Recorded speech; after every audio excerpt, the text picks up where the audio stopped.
आपका अपना देविंदर सिंह चावला। आज मैं फिर आपके सामने आया हूँ एक नया वीडियो लेके।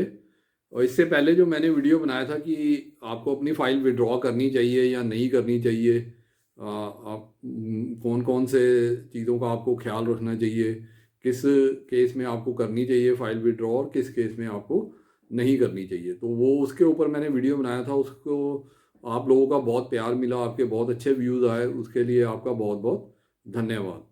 तो आज हम जो वीडियो आपके सामने लेके आया हूँ मैं, उसमें मैं ये बताना चाहता हूँ कि हम कई बारी एडवर्टीजमेंट पढ़ते हैं या हम किसी एजेंट के पास जाते हैं या कोई कंसल्टेंट के पास जाते हैं, वो कहता है कि मैं आपको कनाडा का जो वीज़ा है या टूरिस्ट वीज़ा कहते हैं जिसको विजिटर वीज़ा कहते हैं, टीआरवी कहते हैं, या 10 ईयर मल्टीपल एंट्री वीज़ा भी कहते हैं, जिसके बारे में हम बात कर रहे हैं इस वीडियो में। उसमें वो कहते हैं कि आपको 100% श्योर शॉट वीज़ा हम लेके देंगे, तो आप हमें 20 लाख दे दीजिए, 25 लाख दे दीजिए, और आपको हम 100% श्योर शॉट वीज़ा लेके देंगे। तो इसमें हम ये डिस्कस करेंगे कि क्या ये अच्छी डील है, ऐसा करना चाहिए, आपको ऐसे एजेंट के पास अपनी फ़ाइल लगवानी चाहिए या नहीं लगवानी चाहिए। वैसे ये आपका व्यक्तिगत मामला है, आपकी अपनी राय है इसमें। इसमें जो मैं आपको चीज़ें बताऊंगा, 3 पॉइंट बताऊंगा, वो आपको अगर अच्छे लगे तो ठीक है, ये मेरी राय है कि आपको करना चाहिए या नहीं करना चाहिए। बाकी आपकी अपनी इच्छा, आप अपने आप डिसाइड कर सकते हैं उसके बारे में। तो हम पहला पॉइंट बताते हैं इसमें। उसमें मैं ये बताता हूँ कि जब 100% श्योर शॉट वीज़ा की बात होती है किसी के साथ आपकी, तो आपको अच्छा तो बहुत लगता है कि मुझे 100% वीज़ा मिल जाएगा। ये सुनने में बहुत अच्छा लगता है, और वैसे भी अच्छी बात है कि अगर आपको कोई ऐसा आदमी मिलता है वो कहता है कि मैं आपको श्योर शॉट 100% वीज़ा ले दूंगा, तो इसमें कोई बुरी बात नहीं है कि आपको 100% वीज़ा मिल जाएगा। पर इसके क्या नुकसान है उसको आपको पहले सोच लेना चाहिए, उसके बाद ही कोई आपको कदम उठाना चाहिए। इसका आपके प्रोफाइल पे क्या नुकसान पड़ेगा, इसका आपके फ्यूचर में क्या गलत प्रभाव पड़ सकता है, और आपको क्या क्या नुकसान हो सकते हैं इससे, तो आप इस चीज़ को भी सोच समझ लीजिए पहले। तो जैसे ही आप किसी कंसल्टेंट के पास जाएंगे, वो अगर आपको कहेगा कि 100% श्योर शॉट वीज़ा मिलेगा मुझे, आपको वो दिलाएंगे, तो उसमें वो क्या करते हैं कि आपके पासपोर्ट ले लेते हैं, आपके आधार कार्ड, आपका पैन कार्ड, और जो भी फ़ोटो ले लेते हैं आपकी, आपकी बैंक स्टेटमेंट ले लेते हैं, आपका बैंक अकाउंट नंबर वगैरह ले लेते हैं, जो भी उनको डॉक्यूमेंट चाहिए वो आपसे ले लेते हैं। मतलब ज़्यादा नहीं लेते, आपकी जॉब प्रोफाइल या कुछ, मतलब ज़्यादा नहीं पूछते, बस वो आपसे बस ये मेन मेन डॉक्यूमेंट लेके कहते हैं कि आपको हम वीज़ा दिला देंगे, आप इतने पैसे का अरेंजमेंट कर लीजिए, 20 से 25 लाख रुपए हम देंगे, तो वो आपको भेज देते हैं। तो उसमें उसके बाद क्या करते हैं वो जो एजेंट है, वो वो आपकी एक नकली प्रोफाइल क्रिएट करते हैं, फेक प्रोफाइल कहते हैं जिसको, वो क्रिएट करते हैं आपके डॉक्यूमेंट्स के बेस पे। आपका जो प्रोफाइल है वो बहुत बढ़ा चढ़ा के दिखाएंगे, जैसे आपको कंपनी का डायरेक्टर दिखा देंगे, आपको डॉक्टर बना देंगे, या कोई बहुत जैसे हाईली प्लेस्ड ऑफिशियल बना देंगे, या बैंक ऑफिसर दिखाएंगे, कुछ ऐसी प्रोफाइल क्रिएट करेंगे, बहुत बड़ा बिजनेसमैन दिखाएंगे, कि जिससे कि जो वीज़ा ऑफिसर है इम्प्रेस हो जाए आपके प्रोफाइल से और आपको वीज़ा ग्रांट कर दे। पर इसका क्या नुकसान होता है कि वो अगले 2 पॉइंट्स में मैं आपको बताऊंगा। तो ये सारी चीज़ें मतलब देखने में तो बहुत अच्छी लगती हैं, अगर उसमें क्या होता है कि वो आपकी फ़ाइल ऐसे प्रोफाइल क्रिएट करके वो आपका जो फाइल है वो एम्बेसी में सबमिट कर देते हैं। इस चीज़ का हम नेगेटिव पॉइंट देखते हैं। उन्होंने जैसे फाइल आपकी एम्बेसी में सबमिट कर दी, तो उसके बाद क्या होता है कि दो चीज़ें होती हैं, या तो आपको वीज़ा मिल जाएगा या आपका वीज़ा रिजेक्ट हो जाएगा। तो अगर तो आपको वीज़ा मिल गया तो आपका बेनिफिट हो गया कि आपको वीज़ा मिल गया, पर उसका बाद में कोई जो नुकसान होता है उसके बारे में आप नहीं सोचते, आप खुश हो जाते हैं कि मेरा वीज़ा मिल गया और मेरा काम हो गया, बस एजेंट ने जो प्रॉमिस किया था वो पूरा कर दिया, आप उसको पैसे दे देते हैं, तो अपना वीज़ा लेके आ जाते हैं। सपोज़ करो आपका वीज़ा रिजेक्ट हो जाता है, आपको रिफ्यूज़ल मिल जाती है, तो उसके बाद क्या होता है कि आपको ये तो पता नहीं है कि उसने क्या प्रोफाइल लगाई थी आप उसमें, जो आपकी फ़ाइल सबमिट की है, तो उसके क्या होगा कि जब आपको रिफ्यूज़ल मिलेगी आप दोबारा वीज़ा के लिए अप्लाई करेंगे फ़ाइल, तो उसमें आप अपनी ओरिजिनल प्रोफाइल दिखाएंगे, जो आपकी प्रोफाइल है वही दिखाएंगे, उसको लगा के आप अप्लाई कर देंगे। तो जो आपने पहले प्रोफाइल लगाई है उससे वो मैच नहीं करेगी, क्योंकि आपका पासपोर्ट वही होगा, सारा कुछ वही होगा, तो आपका जो पुराना यूसीआई नंबर भी होगा वो डाल के अप्लाई कर देंगे।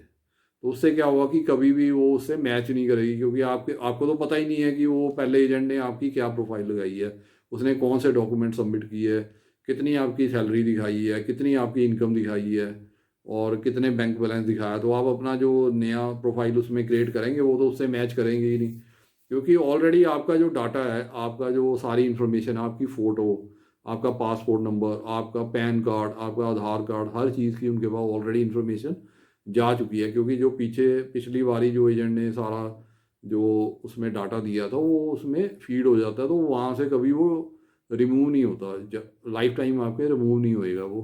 तो आप जब भी कभी अगले साल या 10 साल या 20 साल के बाद भी लगाएंगे तो वो वही फाइल उसके साथ कंपेयर की जाएगी, तो आपको हमेशा प्रॉब्लम आएगी, क्योंकि आपको पता नहीं है कि उन्होंने कौन सी प्रोफाइल क्रिएट की है, उसने आपकी क्या क्वालिफिकेशन लिखी है, इवन आपकी फैमिली के बारे में उन्होंने क्या भरा है, आपके बच्चों के बारे में उन्होंने क्या इन्फॉर्मेशन दी है, और आपके भाई बहन के बारे में क्या इन्फॉर्मेशन दी है, ये आपको नहीं पता होगा। तो इसके कारण आपको बहुत मुश्किल होगा दोबारा वीज़ा लेना, आपको फिर दोबारा रिफ्यूज़ल ही मिलेगी, कभी भी आपको वीज़ा ग्रांट नहीं होगा। तो इस चीज़ को आप ध्यान रखिए। तो इसके बाद अगर हम आते हैं अब जो तीसरा पॉइंट है, अभी ये मैंने जो पहला पॉइंट किया डिस्कस, दूसरा पॉइंट में इसमें मैंने रिफ्यूज़ल के बारे में बताया। अब सपोज करो आपको वीज़ा मिल जाता है, तो उस केस में क्या होता है कि आप खुश हो जाते हैं, आप वो वीज़ा लेके कनाडा चले जाते हैं। तो अगर आपकी किस्मत अच्छी हुई तो आप इमिग्रेशन को भी क्लियर कर जाएंगे, वहाँ पे आप एंटर कर जाएंगे कनाडा में। फिर क्या होता है कि ज़्यादातर जो लोग होते हैं, जो जो भी विजिटर वीज़ा लेते हैं, कोई भी वीज़ा लेते हैं, तो वो वहाँ पे काम करना चाहते हैं। उनका जो अल्टीमेट मकसद है, उनका जो मेन मकसद होता है, वहाँ पे सेटल होना होता है। आप चाहे स्टडी वीज़ा पे जा रहे हैं, 90% लोगों का जो मकसद है वहाँ पे सेटल होना है। उन्होंने पीआर लेना होता है या वर्क परमिट लेना होता है, ताकि वो वहाँ पे अपनी ज़िंदगी जी सकें और अपनी जो लाइफस्टाइल को बेहतर कर सकें, अपना जो अपने सपने पूरे कर सकें, अपना जो उनका एम है उसको पूरा कर सकें। तो इस चीज़ को हमेशा ध्यान रखना चाहिए कि आपने जो वहाँ पे सेटल होने जाना है, तो आपको पहले से ही उस तरह की प्रेपरेशन करनी चाहिए, उसी तरह का अपना प्रोफाइल बनाना चाहिए, उसी तरह के आपको कागज़ सबमिट करने चाहिए। अब इस केस में क्या होगा कि अगर आपका वीज़ा लग भी जाता है तो पहले तो आपको खुशी रहेगी, पर उसमें बाद में देखो क्या होगा कि जब आप सपोज करो अपना जो टूरिस्ट वीज़ा है उसको आप वर्क परमिट में चेंज कराना चाहते हैं, या स्टडी परमिट में चेंज कराना चाहते हैं, या आप उसको ओपन वर्क परमिट में चेंज कराना चाहते हैं, या उसको किसी भी और वीज़ा में जब आप उसको कन्वर्ट कराना चाहेंगे, तब आपको प्रॉब्लम आएगी। क्योंकि आप जब नया फॉर्म भरेंगे तो उसमें भी वही इन्फॉर्मेशन देनी पड़ेगी आपको जो ऑलरेडी आपने दे चुके हैं। अगर वो नहीं देंगे तो मिसमैच हो जाएगा, तो मिस रिप्रेजेंटेशन का चार्ज आपके ऊपर लग जाएगा, आपके ऊपर उसको एक ऑफेंस माना गया है। और वो उसके अगर आपके ऊपर मिस रिप्रेजेंटेशन का चार्ज लगता है तो आपको कम से कम 5 साल का बैन लग जाता है आपके ऊपर। तो अगर ऐसी सिचुएशन आ गई तो आप क्या करेंगे? आप कुछ भी नहीं कर सकते, क्योंकि सपोज करो आपने कॉमर्स की है पर उन्होंने दिखाया कि आप एक डॉक्टर हैं या एक इंजीनियर है, या आपने एमबीए की है, तो वो कभी भी मैच नहीं हो पाएगा, क्योंकि आपके पास तो बीकॉम का सर्टिफिकेट होगा, आपके पास तो एमबीए का सर्टिफिकेट है नहीं, ना ही एमबीबीएस का सर्टिफिकेट है, ना बीई का सर्टिफिकेट है। अगर उन्होंने सपोज करो अब मैंने इंजीनियरिंग की है, तो अगर वो मेरे को दिखा देते हैं कि मैं एक डॉक्टर हूँ, तो मैं कहाँ से सर्टिफिकेट लगाऊंगा उसका डॉक्टरी का? तो इसलिए मैं फंस जाऊंगा उसमें, मेरे के ऊपर कोई ना कोई चार्ज लग सकता है, मुझे डिपोर्ट किया जा सकता है वहाँ से, और मिस रिप्रेजेंटेशन का चार्ज लगा के 5 ईयर के लिए बैन भी किया जा सकता है। 5 ईयर तो मिनिमम है, वो ज़्यादा बैन भी कर सकते हैं आपको, आपकी एंट्री वहाँ पे ब्लॉक हो जाएगी, आप दोबारा भी नहीं अप्लाई कर पाएंगे। तो इस चीज़ को पहले से आप मन में रखिए कि आप किस पर्पज़ के लिए आप जा रहे हैं, आप उसी हिसाब से अपने प्रोफाइल को मैनेज कीजिए। आप किसी और और किसी और आदमी को के ऊपर भरोसा क्यों कर रहे हैं कि वो आपकी एक प्रोफाइल क्रिएट करेगा? आप अपने आप देखो, कनाडा जाने में किसी भी ऑक्यूपेशन पे बैन नहीं है, आप कोई भी काम कर रहे हो आपको कोई बैन नहीं है, सिर्फ आपकी फाइनेंशियल प्रोफाइल आपको इम्प्रूव करने की ज़रूरत है। वो भी क्या है कि आपको सिर्फ आपके पास फंड्स ऑलरेडी हैं, लोगों के पास फंड्स होते हैं, बस वो उसको ठीक तरह से यूज़ नहीं करते, वो बैंक में नहीं दिखाते वो फंड्स को, अपनी जो प्रोफाइल है वो अच्छे से नहीं बनाते। आप सिर्फ पेपर्स नहीं बनाते, हर चीज़ होती है लोगों के पास, बस वो पेपर्स के ऊपर नहीं होती, आपने सिर्फ पेपर्स बनाने हैं। ऑक्यूपेशन का कोई मैटर नहीं है, आप कोई भी काम करते हो, आप कोई काम नहीं भी करते हो तब भी आप कनाडा जा सकते हैं। ओनली थिंग इज़ कि आपको अपनी जो प्रोफाइल है, अपनी प्रोफाइल क्रिएट करनी है, और उसको मैनेज करना है, अपने फाइनेंशियल डॉक्यूमेंट्स को मैनेज करना है। उसके बेस पे आपको वीज़ा 100% मिलेगा। तो ये सब चीज़ें जो मैंने डिस्कस किया, आप इनके ऊपर थोड़ा ध्यान दीजिए और इसको डीपली सोच के तभी कोई स्टेप उठाइए।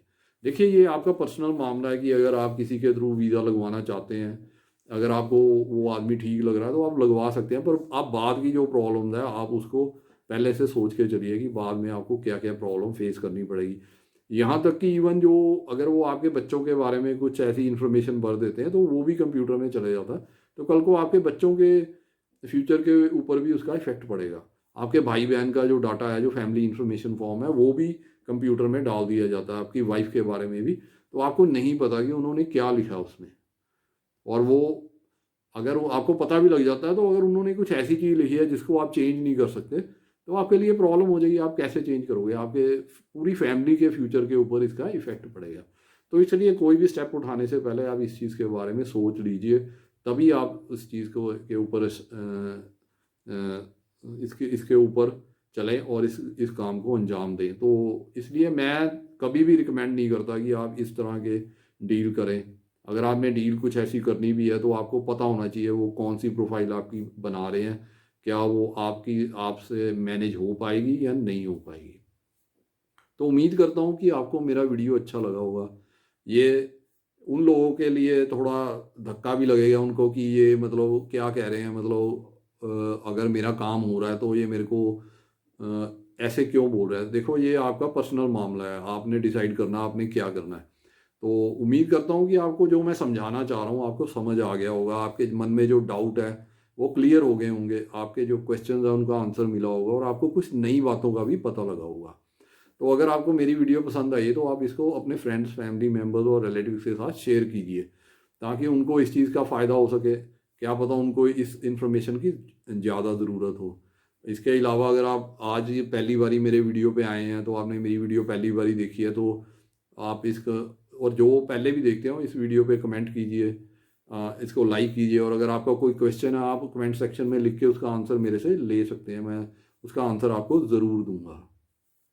और अगर आप मेरी वीडियो आज पहली बारी देख रहे हैं तो मेरे चैनल को सब्सक्राइब कर लीजिए और इसके बाद जो बेल आइकन आता है उसको भी प्रेस कर दीजिए ताकि आपको मेरी वीडियो की इंफॉर्मेशन और नोटिफिकेशन टाइम टू टाइम मिल सके। इसके बाद मैं आपको बताना चाहता हूँ, जैसे मैं हर अपने वीडियो पे बताता हूँ कि मैंने आपके लिए ये बुक लिखी है जिसमें मैंने सारे आपको डॉक्यूमेंट्स बताए हुए हैं कि कौन कौन से डॉक्यूमेंट लगाने हैं और उनका स्पेसिमन भी दिया हुआ है, सैंपल सारा कुछ दिया हुआ है जिसको आप देख के अपने आप अपनी फाइल बना सकते हैं। किसी एजेंट या कंसल्टेंट के पास जाने की जरूरत नहीं है।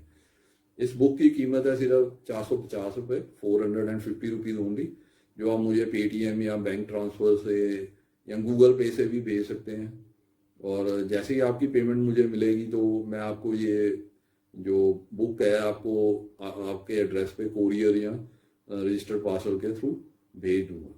इसी तरह एक बुक मैंने ये भी लिखी है जिसमें मैंने वर्क परमिट के बारे में बताया कि आप कनाडा का वर्क परमिट कैसे ले सकते हैं, कहाँ से जॉब अपनी ढूंढ सकते हैं, कैसे आप जॉब के लिए अप्लाई कर सकते हैं और LMIA के लिए अप्लाई कर सकते हैं। उसके बाद आपने अपना जो फाइल है कैसे बनानी है वर्क परमिट के लिए, कौन कौन से फॉर्म भरने हैं, कौन कौन से डॉक्यूमेंट लगाने हैं और क्या क्या डिटेल्स जो आपको चाहिए पता होना चाहिए, वो इस बुक में सारी दी हुई है। इसकी कीमत भी सिर्फ 450 रुपये है, 450 रुपीज़ ओनली। ये भी आप मुझे गूगल पे या पेटीएम या बैंक ट्रांसफ़र के द्वारा भेज सकते हैं।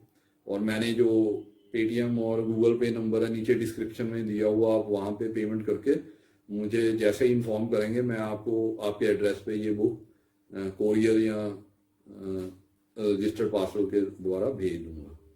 इसके अलावा जो मैं हर वीडियो में ऑफ़र देता हूँ आप लोगों के लिए, आपके बेनिफिट के लिए, कि अगर आप कनाडा की टूरिस्ट वीज़ा की फ़ाइल फ्री ऑफ कॉस्ट बनवाना चाहते हैं तो आप मेरे को कॉन्टैक्ट कर सकते हैं मेरे मोबाइल नंबर पे जो नीचे डिस्क्रिप्शन में दिया हुआ है। तो उसके ऊपर आप मेरे से कॉन्टैक्ट करके अपॉइंटमेंट फिक्स करके मेरे ऑफिस आ सकते हैं और अपनी फ़ाइल जो कनाडा टूरिस्ट वीज़ा के लिए बिल्कुल फ्री ऑफ कॉस्ट बनवा सकते हैं। तो ये था मेरा आज का वीडियो। Okay, bye.